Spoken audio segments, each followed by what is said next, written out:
উপন্যাসের চরিত্রগুলো ওনাদের থেকে ভালো কেউ মানে একদম সঠিকভাবেই হয়েছে কাস্টিং এবং ওনারা এখন এটা তো আসলে খুব আপেক্ষিক ব্যাপার যে ফেলুদার চরিত্রে আসলে সব্যসাচী ভালো নাকি সৌমিত্র ভালো এটা তো আসলে বলে লাভ নাই আর কি। এটা কিন্তু আসলে যারা পাঠক তাদের তো বিভিন্ন ইমাজিনেশন থাকবেই, তাদের মধ্যে চাওয়া পাওয়া থাকবেই, সেটা তো আসলে আমাদের কারো নিয়ন্ত্রণে নেই, কিন্তু এটা থাকবে আমার মনে হয় যে একটা ভালো ব্যাপার। আর এতটুকুই, ধন্যবাদ। আবার সব মানে সব দর্শক মিলে যদি একটা দর্শক হতো তাহলে সুবিধা হতো। ব্যাপার হচ্ছে যে এটা তো আসলে একটা লেখা, যেমন লেখাটা একটা শিল্প আর এটা তো একটা আলাদা শিল্প মাধ্যম, সেখানে তো আবার পরিচালক আবার লেখেন। তো সেই আবার লেখাটা তো অনেকগুলোই হয়, এক সময় অনেক সিনেমা আমরা দেখেছি যে সিনেমাগুলো আসলে একদম উপন্যাসে যা লেখা আছে, বিশেষ করে শরৎচন্দ্রের পরবর্তী দিকের দেবদাসগুলো বাদ আগেরগুলোতে আমরা দেখি একদম যে আক্ষরিক অনুবাদের মতো ওইরকম সিনেমা, সেটা হয় এক ধরনের।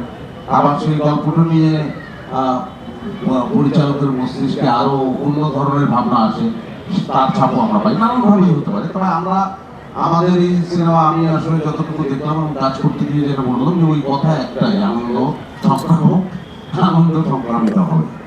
আমি বুঝতে পেরেছি, আমি দেখি যে অবশ্যই আপনি আপনারা উৎসবে দেখেছেন, সেখানেও কিন্তু নানা সামাজিক ছিল, বক্তব্য ছিল, এখানেও সেটা আছে এবং আমার মনে হয় দর্শকরা সেটা ছবিটা দেখতে খুঁজে পাবেন এবং আছে খুব ভালোভাবেই আছে।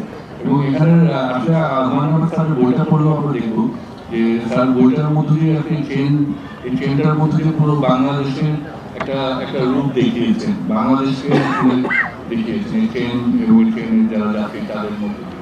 এবং ওখানে যেটা যে আসলে আমরা যদি কি হয় যে আমরা যদি একসাথে থাকি, আমরা তো একটা খুব ছোট একটা দেশ, 18 কোটি মানুষ, আমরা যদি একসাথে না থাকি, আমরা যদি ঝগড়া বিবাদ করি, সেটা তো কোথাও গিয়ে আমরা পৌঁছাবো না। তো কাজেই আমাদের একসাথে থাকতে হবে, আমাদের ঘৃণা পরিহার করতে হবে এবং মিলেমিশে থাকতে হবে, এটাই ছবি করতে হবে। না, একদমই না, বরঞ্চ আমি বলবো যে আমার ক্যারিয়ারের সব থেকে সুন্দর শুটিং এটা হয়েছে। এবং আবারও বলছি যে এখানে আসলে আমার কৃতিত্ব আমি পুরো ছবি শেষ হওয়ার পর খুঁজে পেয়েছি খুবই সামান্য, কৃতিত্ব আসলে যারা এটার সাথে যুক্ত আছে কলা কুশলী তারা, এবং তারা আমি আগেই বলেছি যে তারা অসাধারণ এফোর্ট দিয়েছেন এবং মানে এটা আমি সৌভাগ্যবান, এছাড়া কিছু বলার নেই। ধন্যবাদ। আচ্ছা, দ্বিতীয়টা প্রশ্ন আগে কিছুক্ষণ আগে এটা আলাপ হচ্ছিল, একজন বলছিল যে হুমায়ুন আহমেদের উপন্যাস হচ্ছে এরকম যে পড়া শেষ করলে চোখে পানি মুখে হাসি। তা আমার মনে হয় যে দর্শকরা এই অনুভূতি নিয়েই বেরোবেন। নাইস। আর প্রথম প্রশ্নটা যেটা সেটা কি ছিল আপু?